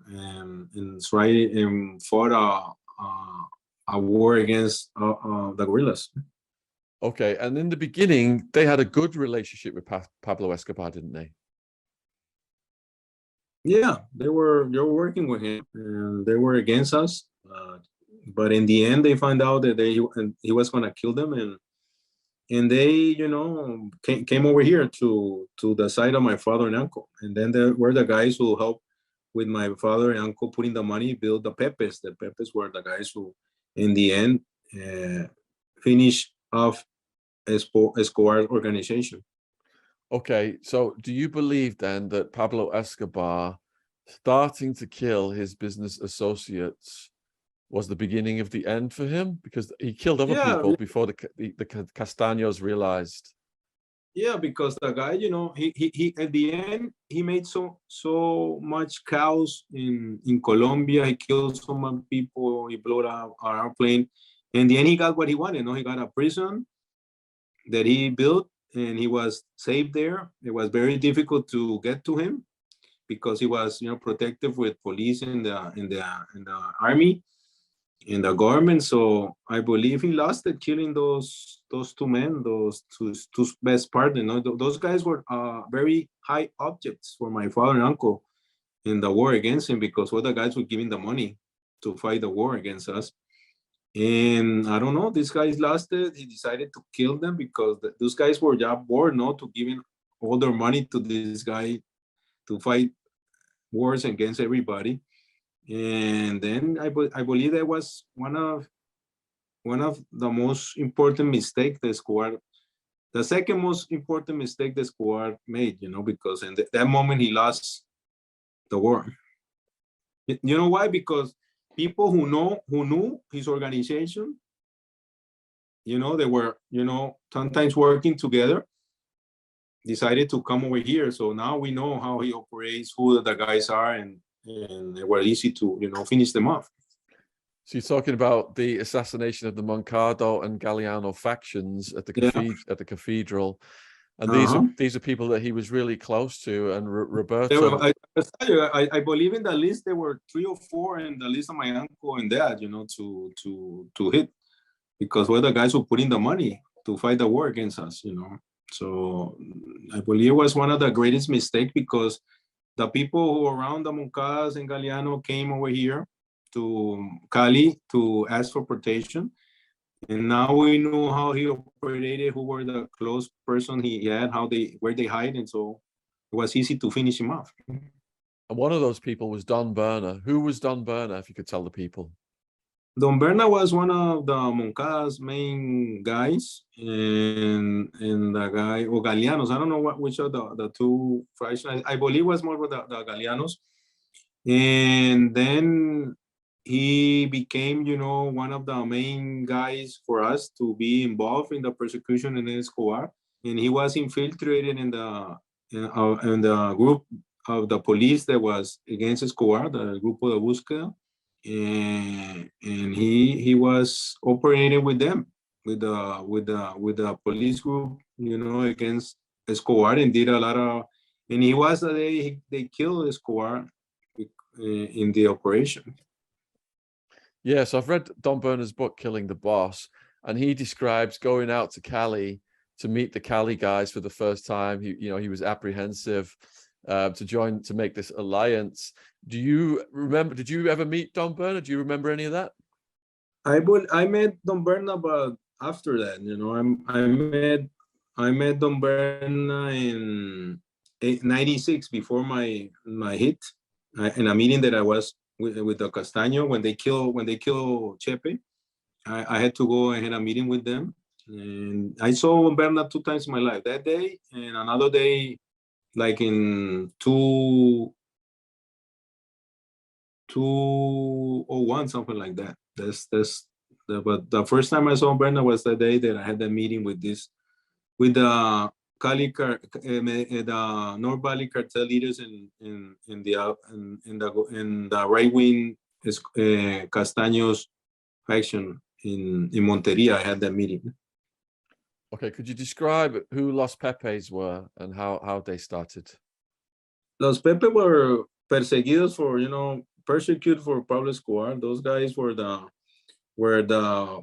partners of the Moncada and the Galeano, and in some paramilitaries like the Castaño brothers. There was that group that was formed to annihilate, how do you say the word? Annihilate? To destroy Escobar. And it was all these people were financed by my father and uncle in the Cali Cartel. Yeah, because the US tries to, you know, if people go back and read books like Killing Escobar, US Special Forces, the DEA, the CIA, you know, they're all trying to take credit for it. But actually, it was financed by the Cali Cartel. On the ground, you've got the Castaño brothers, you've got Don Berna, you've got Los Pepes, but they were working in collaboration with the police, weren't they? Because they had the equipment, the equipment to track him. Yeah, they say, you know, I think DA was more important in the falling of the Cali Cartel than in the Medellin falling, because the DA was giving information and was giving some equipment to authorities to find this guy, right? And I believe, like, let's say the American authorities had 20% of Escobar, destroying Escobar. I believe the Colombia government had another 20%, and the Cali Cartel and the Pepes, those guys, the 60% of destroying Escobar. That's the truth of the story. It's not only I say it; a lot of people have said it, and that's the real story, right? Because that's how Americans work. They don't care. They hook up with somebody to destroy the organization, then they go for you. And then when they're with you, they're trying to, with this other organization, you know, try to make alliance to destroy you. And that's the way American destroy, you know, all these organizations. So how did you hear about Escobar's death? Excuse me? I didn't hear you. When did you hear that Pablo Escobar was dead? I was in a meeting of my firm of lawyers. We were talking about some legal problems that we had to resolve. And then somebody called me and told me that Escobar was dead. And immediately I called my father, and he confirmed the death of Escobar. Okay, so in Don Berner's book, Killing the Boss, he claims that he, Don Berner, and his cousin Seed were in the house assassinating Escobar before the police, before the media, and they were told to leave. Do you think that Don Berner was telling the truth? Part of the truth, I believe, was the hit and score was a combination in the paramilitaries. That's true. His cousin was there, but 2 or 3 policemen were involved too in the shooting at Escobar.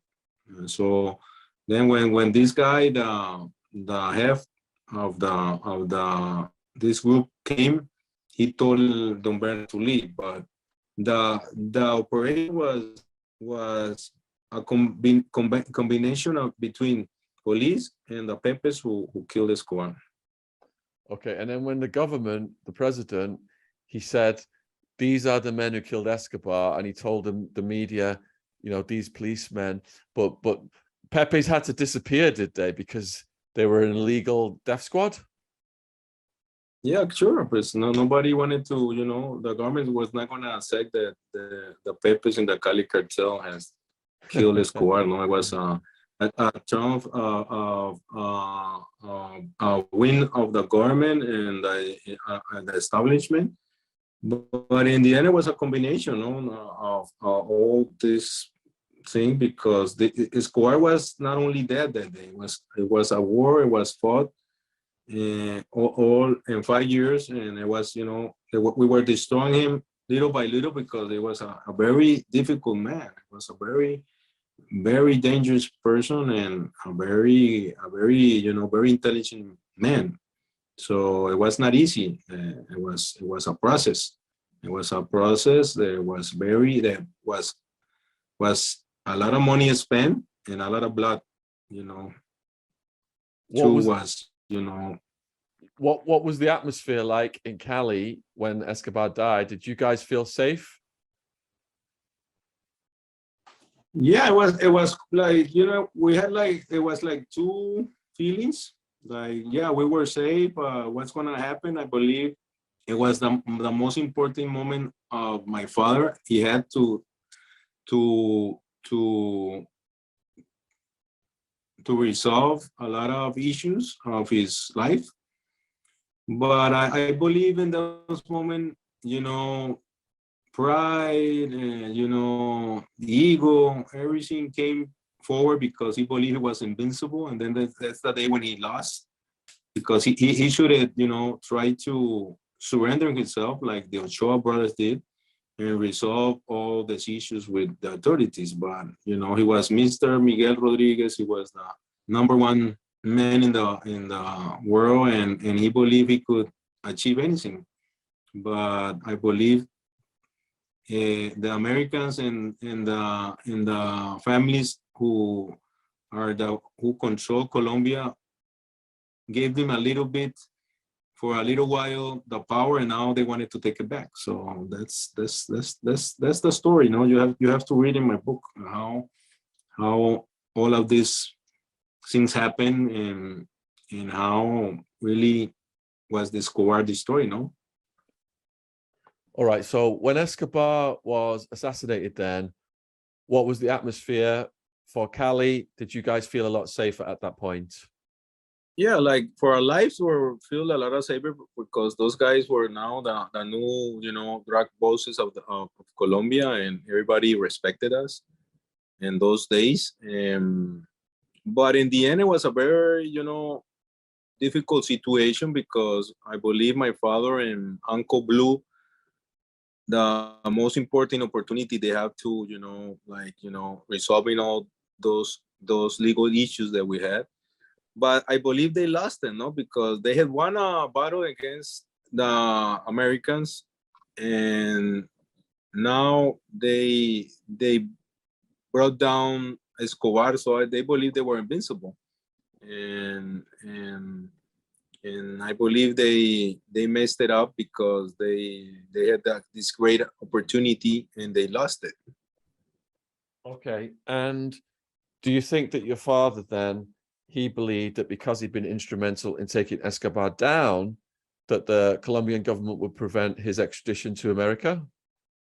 Yeah, he believed that. No, he believed that he had so many relationships with all those politicians, and he had, he believed that he has the structure to, be able to not be sent to United States. And in those moments, it was easy to think that because the extradition didn't exist between United States and Colombia, so he believed he was safe, but America was working, was working. And in the end, they were going to try to put in place the extradition again. So imagine at that point in time, then you guys must have been heroes in the eyes of the government because they had struggled against Escobar for so long. Yeah, but this is momentarily, because you had, in those moments, my father had all the police by his side, a lot of people, politicians, high profile people from the government. But in the end, the government was finishing his period. Was another government was gonna come in place, and then everything was gonna go change. And United States decided, to pressure Colombian authorities, so they wanted to change the police, who ran the police in those moments, and then they did it, and they put somebody that was in their pocket, and then he came for us. Who was that? Rosso Jose Serrano, Okay, known as one of the best policemen in the world. No, that's ironic, but my father and uncle made him famous because they should have surrendered and not let this guy, say that he finished the Cali Cartel. how did the Ochoa brothers get through all this so safely? Because it seems like everybody else ended up dead or something really bad happened to them. Yeah, there were three brothers. One unfortunately got involved with some people who were, drug trafficking. I don't believe he was doing drug trafficking, but he was, like lending money to those people, and he got hooked up in an operation in 2000, and he was sent to United States, and he's doing 30 years. Hope you're enjoying this podcast. There's a word from our sponsor, Rocket Money. The other day, I had to cancel 3 Amazon Prime memberships. I had a personal on the UK Amazon, US Amazon, company account, US Amazon, UK Amazon. Do you understand how hard it is to cancel these bloody things? That's why Rocket Money makes these things so much easier, formerly known as Truebill. The app shows all your subscriptions in one place and cancels what you don't want for you. Rocket Money can even find subscriptions you didn't know you were paying for. Just like with me, with my 4 Amazon Prime memberships, you may find out you've been at least double charged for a subscription. To cancel a subscription, all you've got to do is press cancel and Rocket Money takes care of the rest. Cancel unnecessary subscriptions with Rocket Money today. Go to rocketmoney.com/Shaun, SHAUN. Seriously, it could save you hundreds per year. That's rocketmoney.com/Shaun, SHAUN. Thank you for supporting our sponsor, Rocket Money. Links in the description box. Cheers. The other two, one died, being a free man, and the other one is still there. I believe that they are really the guys who are the most intelligent drug lords, because they were in the top and now they live a normal life, because they knew how to lower their profile, because they decided to forget about everything. But my father and uncle forgot about drug trafficking, but they didn't forget about power. Do you ever talk to the Ochoa brother who's alive? Is it? I only talked to the guy who is over here, Fabio, because when I was fighting one of those projects that the Americans were bringing up against us in Congress, I met to him to ask him for some money to help us, and he said he was gonna give like $100,000, and I said no, don't worry, thank you. But we believe, they would understand that in the end, all of the fractions are gonna suffer, but in those moments, people believe that those laws only were for the Rodriguez. So do you believe that the US government will work with a cartel to destroy another cartel, and then they always need a boogeyman? Yeah, that history has shown that. No, it's not. I can say history has shown that, and if you see what happened in different part of the world, that's the main way that they did it, and not that they are associated with us, but they look for the other way for a moment for these people and make us grow, and then we destroy ourselves. I believe that war was the most stupid thing that could happen, because in the end Pablo Escobar destroyed himself and we destroyed ourselves too. So the Castano brothers, who were instrumental in finding Escobar with Don Berner, and the shootout, and Don Berner saying he was there with his brother Seed, all that kind of stuff in the house, those guys had to disappear because the media, it couldn't be reported that the Colombian government was working with this death squad. But did the Castaño brothers then turn against you guys because they were involved in the death of Chepe? The first person of the Castaño brother was Fidel, the oldest one. He was the guy who had honor and had work. The other one was a bandit, Carlos. And Carlos was a mercenary. So he was beside the guy who was giving money. We were not giving money anymore to him. And now the North Valley cartel was financing all his activities. So he decided to go with them and betrayed us. And he set Chepe up for death. Mm-hmm. Mm-hmm. Yeah, sure. That's what happened. So when later on, he was sending, emissaries to my dad to say he was, that he would have made a mistake, but in the end, there was only trying to hide his shame for what he done. If Chepe came in second into the Cali Cartel, so him and Gilberto must have been, really close, bonded for so many years. What effect did Chepe's death have on Gilberto and Miguel? Excuse me, I didn't understand the question. Did it break the hearts of your father and Gilberto? Yeah, sure. My father was most close to Chepe. He loved him like a brother, but in the end, my father, felt like betrayed by him because he didn't tell him that he was gonna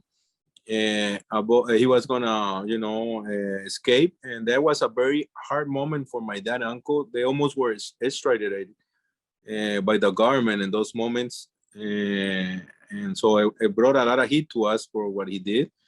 But sure, it broke their hearts because they loved him, but we couldn't show that because we couldn't show that we were heartbreaking, because it would be very dangerous for us.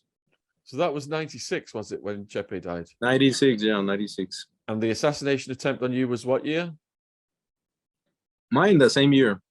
Okay, so by 96 then, the North Valley Cartel, is that becoming the most powerful? Yeah, there was in the moment that they were more powerful, no? Because they had the paramilitaries guys, the right wing with them, and they had the police that was run for a police that was their associate, that was called Danilo Gonzalez. That guy was the main guy. If you had a Danilo Gonzalez, you will win any war you want, because he had the police by his side. So if you are a cocaine cartel in Colombia in those years, and you've got the right wing killing communists on your side, does that mean you get protection from the government for that period of time? No, I don't believe that. I believe that that I tell you, there's fractions that they're like waves. First was Escobar here, and then he fell, and there's the Cali Cartel up here, and then the Cali Cartel falls, and now the North Valley Cartel is here. Now they fall, and now another cartel comes, because that's the way it works, no? And because we become objects of the authorities, and we become medals for police and the EA, those guys. So we're like how you say that, prey. We're like prey that we're worth something when we got a lot of value, and that's what happened. We become more important, and now we're the object. So did Don Berner stay with you guys, or did he go with the Castaños? No, he went with the Castaños. Did he? So what happened to him? He went to prison. He's over here. He was extradited. They brought over here to the United States. Do you know what year? Do you know what year he went to prison? He went to prison like 206, 208, something like that. So did he have a period of success then while you guys were going down? Yeah, because first was Escobar, then it was Rodríguez, then there was the North Cali Cartel, then it was a freshman, a guy called Varela. That guy was our enemy. They wasn't tough. Then there was one of these guys, main guys who killed Varela, was Comba. And then came the paramilitary groups. So they become number one object for the United States.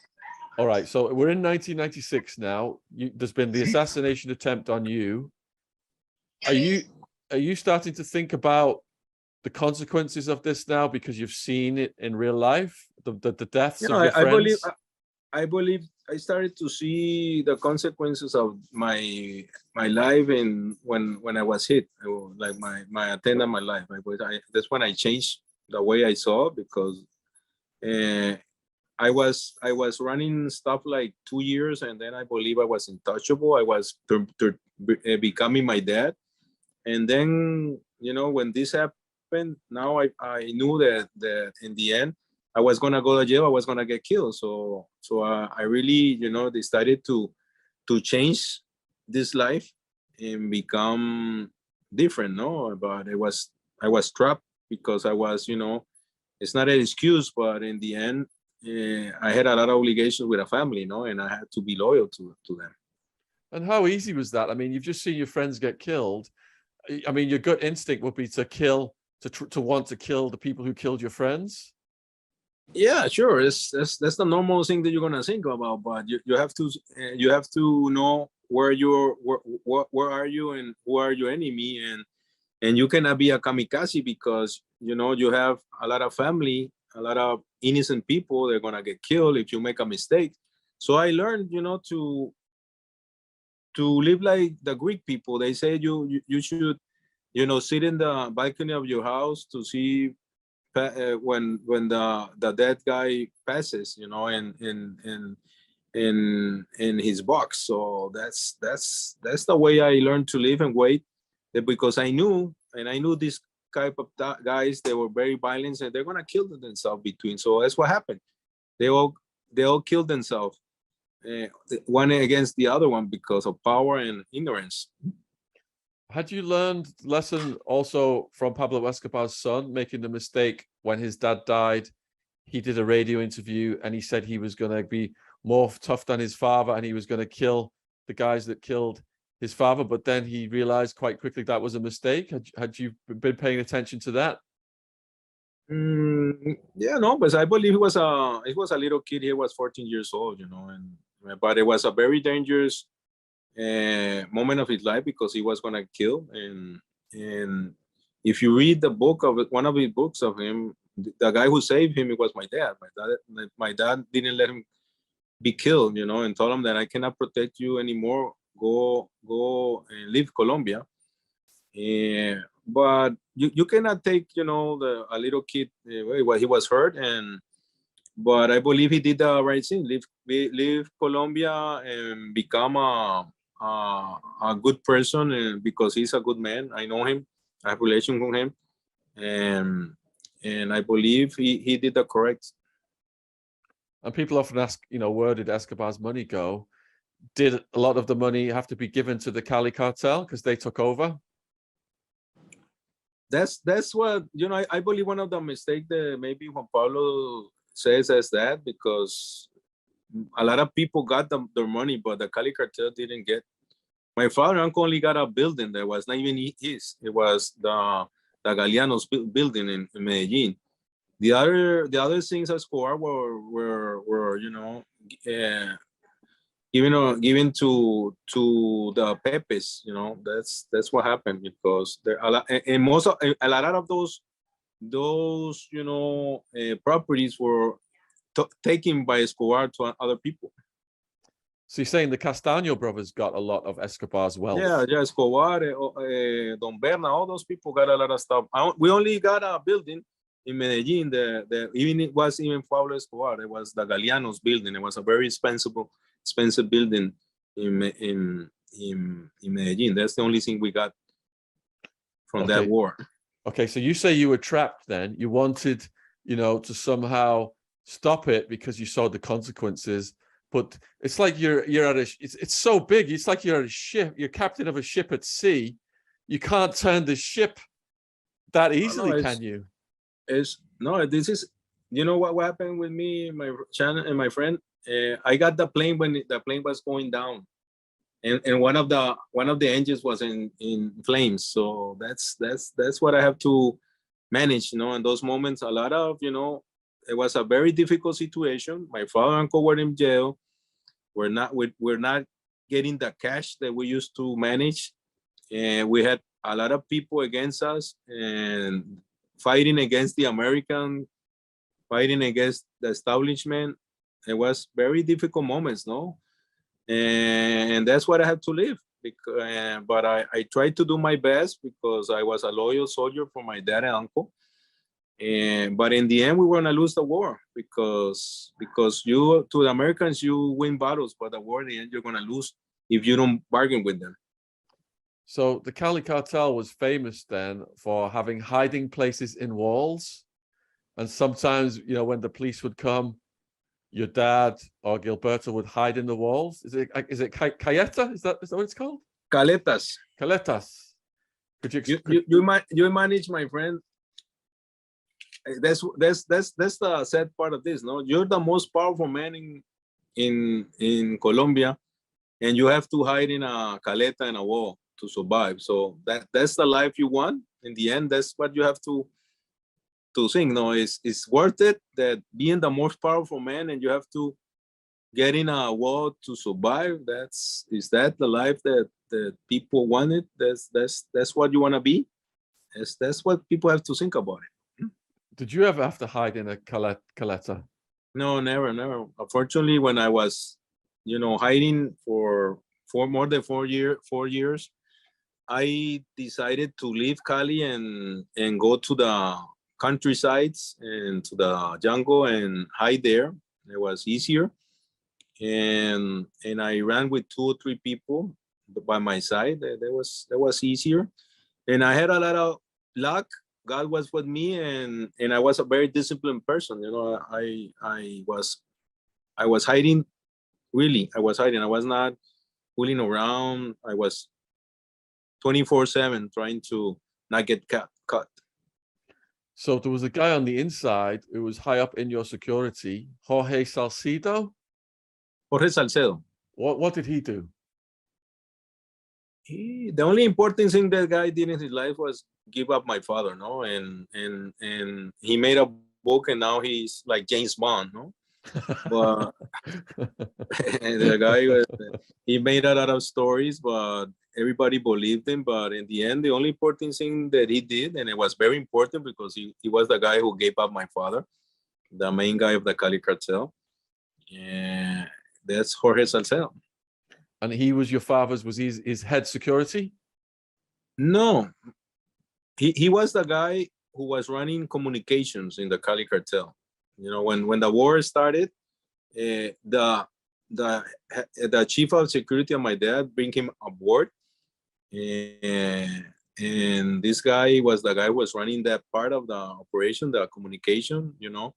And the guy was the guy who was, they had a big computer, and they were taking the incoming calls from Medellin in Colombia and mixing it up in Cali and see if this guy, suspicious number that we have from Medellin calls that house, then this guy is now an object, and so they start following the guy, and then they take him to see what were they doing. That was the main, operation that Jorge Salcedo was doing. And then when the war was won and everything happened, then this guy, because he was, he was an intelligent man. You have to say it. He started, taking down like people close to my dad to get near him. And then he surrendered this person that was called El Mayor del Basto. He was the main security man of my father. He surrendered him. He gave him up to the authorities, and then now he became like very close to my dad, and that's the way he started, telling where my dad was. How were you captured?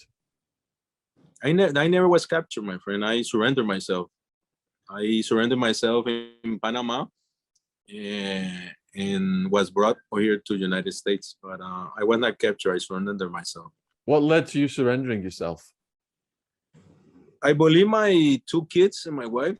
I believe I had run more than 4 years. And my father was already over here. And when I saw my father get on the plane, I knew he lost his war against the Americans. And then it was my turn to try to resolve my problem, no? And unfortunately I did.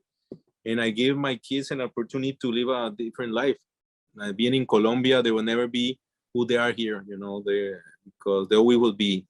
That's William's kid. This is the granddaughter of Miguel Rodríguez. So I believe here there are normal people, and they're doing amazing. How much prison time did you serve? I did 5 years.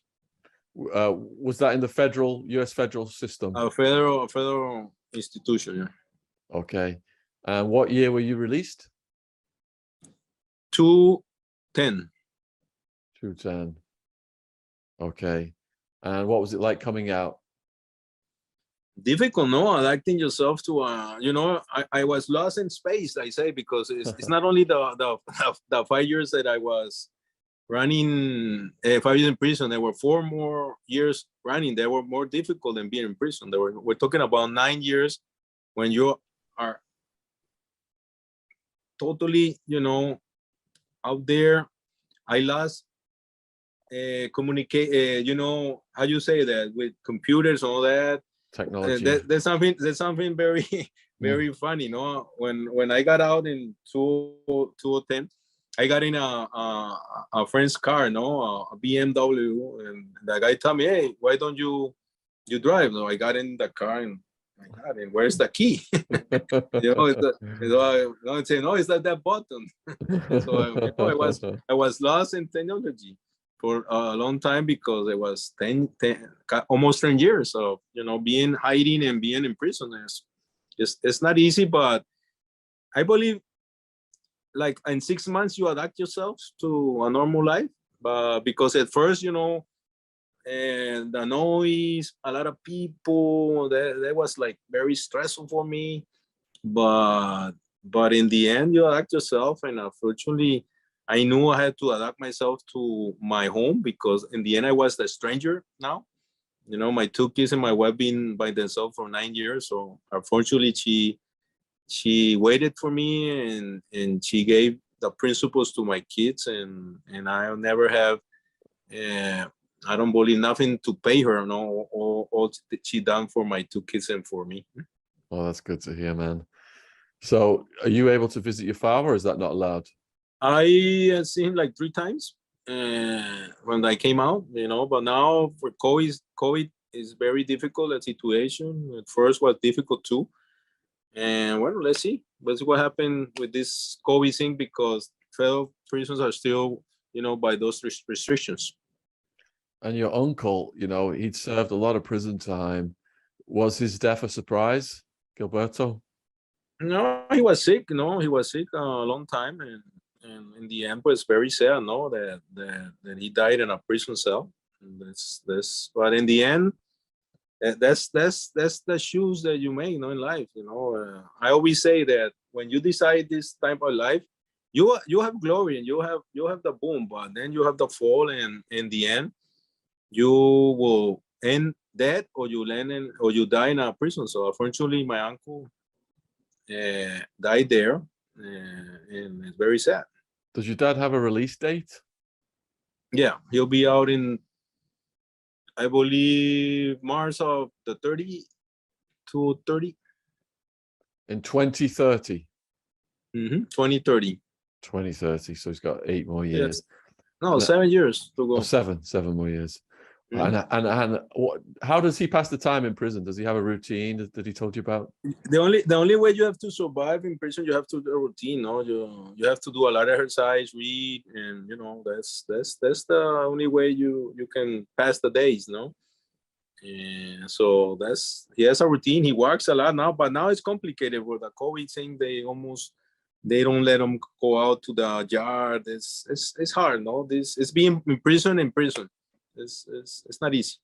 So when I interviewed Pablo Escobar's son, he said he gets messages every day from people who've watched Narcos, and they say, "I want to be like your dad," and he says, "No, you don't want to be like my dad." What do you say to these young men who think it's cool to be a gangster? Pues, I'm gonna tell them the truth. No, I'm not gonna try to sell them a story that not is. That's the one that Netflix and those platforms sell to those guys, those kids. That this is a glamour. This amazing. That this is the life that you should expect. I believe not, because I didn't learn this by reading a book. This was not a story that somebody told me. I lived it, no, and I believe it was a very hard life that I have to, suffer for my bad actions. I was shot 8 times. I was running for 4. I was in prison 5 years. Now I'm an auxilium. I just say auxilium. I don't know how you auxilium, auxiliado. Asylum. I don't know. Asylum. Asylum from my country. I cannot go back. So I have lost a lot of people that I care. My best friends have died. My cousin that I love died. I have lost a lot of relations with a lot of family members. And so that's the real story, no? And that's not cool, I'm not gonna say that you're not gonna get the boom. That's I have to tell them the truth. Yeah, I was a man, one of the main guys of this organization. But in the end, for 20 seconds of being the man, it's been 30 years of being, and suffering the bad consequences of my bad actions. Yeah, that's a good message for the young people. And this has been such a powerful interview. I mean, we could probably do parts 2 and parts 3 because there's so much more to get into. I know you've been very generous with your time right now. So I'm going to urge the viewers to, get your book. There's so much more in the book. Son of the Cali Cartel. It's available worldwide on Amazon as an ebook, as a paperback, as an audio book. And it's just breathtaking. It starts out with what happened with the assassination and just then gets into all the details of the cartel. But if we did do another part, I'd be fascinated to hear about your prison stories, the 5 years in prison, when you went through on the run for 4 years, the challenges there. There's just so much more to it, William. Yeah, I believe the book is the story of when I surrender myself and do my time in prison. Not in prison. It's not like the part when my legal battle is in there, I believe. But like you say, there are a lot more stories. Being in a jail is very, it's